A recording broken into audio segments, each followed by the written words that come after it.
আসসালামু আলাইকুম, আমি ওবায়দুল ইসলাম অভি। বীর নিউজ 24 এর বিশেষ আয়োজন জনতার চোখে নির্বাচন। আজ আমরা এসেছি যশোরের শার্শা বেনাপোল সংসদীয় আসন 1। নির্বাচনের কাউন্টডাউন শুরু হয়ে গেছে, মাঠে সক্রিয় প্রার্থী ও সমর্থকরা। কিন্তু এই নির্বাচনের মূল চালিকা শক্তি সাধারণ ভোটার। এই এলাকার মানুষ কি প্রত্যাশা করছেন নতুন নেতৃত্বের কাছে, তাদের মতামত জানার চেষ্টা করব আমরা। চলুন জেনে নেওয়া যাক সাধারণ মানুষের মতামত।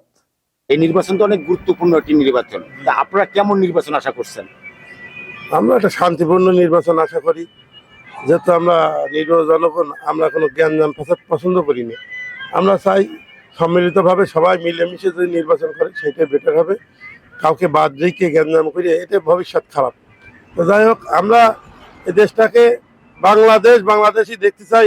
আর জ্ঞান ঝামেলা যা হয়েছে কি হচ্ছে এগুলো আমরা দেখতে চাই না। আমরা চাই দেশ যেন যেই চালাক আমাদের দরকার না, কিন্তু শান্তিপূর্ণভাবে যেন চালাই এমন একটি মানুষ আমরা আশা করি।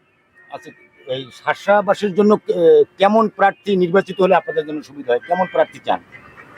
আমার এমন প্রার্থী দরকার যে কিনা কোনো দল মত নির্বিশেষে জনগণের জন্য কাজ করবে, মানে করেন রাস্তাঘাট উন্নয়ন করবে, যেগুলো জনগণের চাহিদা সেগুলো পূরণ করার চেষ্টা করবে, এমনই একজন দরকার।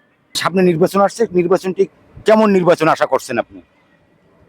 আমি চাচ্ছি যে সুষ্ঠু সবলভাবে সবাই ভোট দিতে পারবে এবং এমন একজন ব্যক্তি আসবে তিনি বেকারত্ব যারা আছে এবং তাদেরকে সবার কর্মস্থানের জন্য একটা কোনো কিছু একটা করবে, যারা সবাই ভালোভাবে কাজকর্ম করে চলতে পারবে আর কি। আসন্ন নির্বাচন উপলক্ষে জনগণ বান্ধব, সমাজ বান্ধব এবং পরিবেশ বান্ধব এমন একজন প্রতিনিধি চাই যে সন্ত্রাসমুক্ত, মাদকমুক্ত, চাঁদাবাজমুক্ত সমাজ গড়ে তুলবে, সমাজের সার্বিক মানুষের ভালোর উন্নয়নের জন্য কাজ করবে। সবকিছু মিলায় এক কথায় জনগণের প্রতিনিধি হতে হবে, জনগণ যেন তার সেবাটা নিশ্চিত করতে পারে, এরকম একটা প্রার্থী সবার প্রত্যাশা। সামনে যে নির্বাচন আসতেছে, সুন্দর একটি নির্বাচন অনুষ্ঠান সম্পন্ন হোক, সুশীলভাবে সুশীল সরকার আসুক, এটাই আমাদের প্রত্যাশা। ধন্যবাদ। সুষ্ঠু নির্বাচন চাই, যে দলই ক্ষমতায় যাক ভালোভাবে হোক এবং আপনার সন্ত্রাস দূর হোক, চাঁদাবাজি দূর হোক, এটাই আমরা কাম্য করছি। ব্যবসা হিসেবে আমরা যাতে চাঁদাবাজি না হয়, যাতে সন্ত্রাস না হয়, সেটাই আমরা যাচ্ছি। প্রকৃত নির্বাচনটাই হোক, ভালোভাবে হোক, সুষ্ঠুভাবে হোক, কোনো দুর্নীতি যেন না হয়, সাধারণ মানুষ যাতে ভালোভাবে ভোট দিতে পারে, সেটা আমরা আশাবাদী।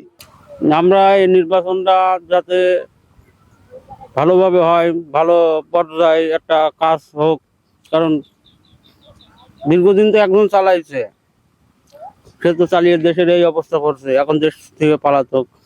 তা আমরা এখন চাচ্ছি যে দেশটা যেন ভালোভাবে চালাতে পারে এমন একজন দরকার দেশে।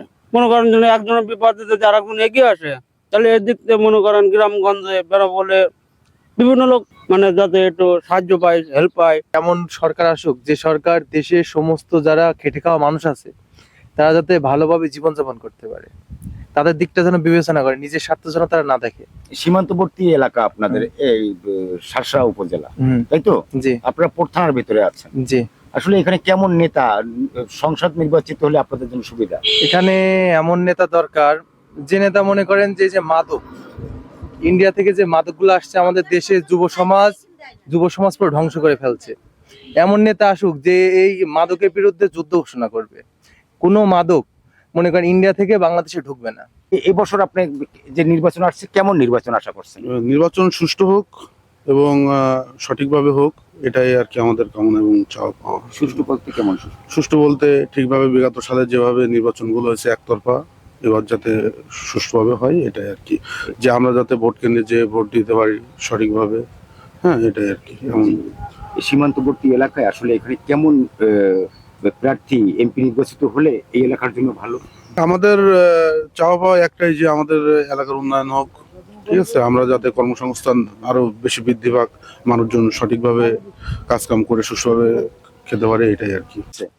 আর কিছুদিন পরে নির্বাচন, কেমন নির্বাচন আশা করছেন? ভালোর জন্য মানে যেটা ভালো হবে সেটা করতে হবে। এই যে আপনাদের ভোটে একজন সংসদ নির্বাচিত হবে, এমপি হবে এই সীমান্তবর্তী এলাকায়, কেমন নেতা হলে আপনাদের জন্য সুবিধা? তার কি কি গুণ থাকতে হবে? সব রকমের গুণ থাকা লাগবে। যেমন দেখা যাচ্ছে আমরা একটা কৃষক মানুষ, আমাদেরকেও খেয়াল করতে হবে। এদিকে নিয়ে যারা ব্যবসা বাণিজ্য লোক তাদের দিকে খেয়াল করতে হবে, এবং আমাদের দিকে বেশি খেয়াল রাখতে হবে। আমার চাষি মানুষ। কেমন একটি নির্বাচন আশা করছি? আমরা বিগত দিনে যেমন নির্বাচন দেখেছি, আমরা অমরনাথ চাই না। আমরা সুস্থ সবল, যাতে সবাই যে একসাথে ভোট দিতে পারি এবং নির্ভয়ে, কারো কোনো ভয় থাকবে না, সেই হিসেবে আমরা ভালো একটা নির্বাচন চাই। আপনাদের এই শাসা এলাকায় তো অনেক বড় বড় হেভিওয়েট নেতা আছে, আসলে কোন ধরনের লোক এমপি হলে আপনাদের জন্য সুবিধা হয়? আমরা চাই যারা দুর্নীতি মুক্ত রাখবে, সকলকে নিয়ে একসাথে আপনার পরিচালনা করবে, এবং আমরা দুর্নীতি চাঁদাবাজ আমরা চাই না। আমরা চাই সুষ্ঠু নিরপেক্ষ একটি নির্বাচন হোক। যে প্রার্থী জনগণের স্বার্থে কাজ করে সেই প্রার্থীকে আমরা যেন গ্রহণ করতে পারি, এবং যশোর যেন মাদক মুক্ত হতে পারে সেই লক্ষ্যে আমরা এমন প্রার্থী চাচ্ছি যে প্রার্থী জনগণের পক্ষে কাজ করবে। ধন্যবাদ। দর্শক শুনছিলেন, তবে নির্বাচনের ফলাফল যাই হোক, ভোটারদের প্রত্যাশা স্পষ্ট। তারা চান উন্নয়ন আর দায়বদ্ধতা। ভোটের দিন ঘনিয়ে আসছে, সঙ্গে সঙ্গে সিদ্ধান্ত পাকাপোক্ত হচ্ছে জনতার মনে। জনতার চোখে নির্বাচন, এটাই ছিল আজকের চিত্র। অন্য একটি নির্বাচনী এলাকা থেকে ফিরে আসবো নতুন কোনো বাস্তবতা নিয়ে। ততক্ষণ পর্যন্ত ভালো থাকুন, সুস্থ থাকুন, বীর নিউজ 24 এর সঙ্গেই থাকুন। আল্লাহ হাফেজ।